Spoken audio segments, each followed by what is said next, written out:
Early the next morning, in the cold light of dawn, Thomas and his friends waited for Spencer. They could see a streak of silver engine puffing towards them. It was Spencer. Thomas felt worried. I can't do this, Percy. Yes, you can, Thomas. You always tell us we can do whatever we want to. So can you. The tracks were cleared for Spencer and Thomas, and both engines were coupled up to their heavy loads. Edward puffed forward. You will each take different tracks round the island.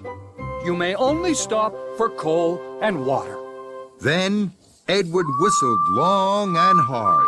The contest had begun. Spencer and Thomas pumped their pistons.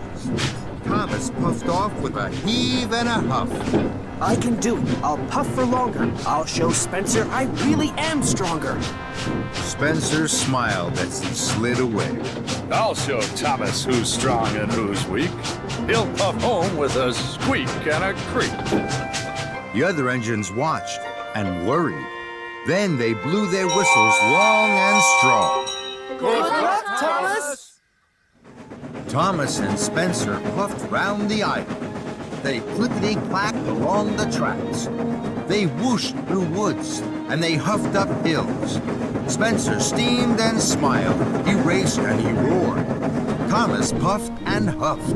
He heaved and he hauled. Silly little engine. When will he learn? You can do whatever you want to, and I want to win! Thomas was huffing up a steep slope. He was puffing and panting, and his axles ached.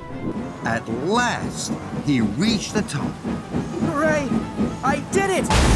Then there was trouble. There was a clang and a prang. Thomas gasped. Cinders and ashes! I've broken my brakes! Thomas's wheels started to whir and to wobble. He flew faster and faster down the hill. Oh no! Oh, help! Thomas raced down one hill and rattled up the next. Help! I can't stop!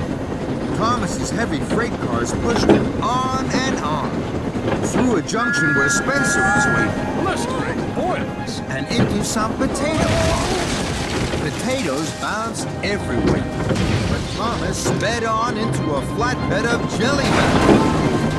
Sticky jelly flew in the air and landed all over Thomas. But still, he went on and found himself rolling along an old rickety track. Ahead, Thomas could see a thick wall of bushes. Fenders and funnels, how can I stop? With a scrunch and a crunch, Thomas crashed into the bushes and came to a stop. Flaming fireboxes! That was scary. Thomas looked around. After the racing and rattling, it was very quiet. Spencer will be back at the shunting yards now. He'll be puffing with pride because he won the contest. And my best friend Percy will be wondering where I am. I don't know where I am.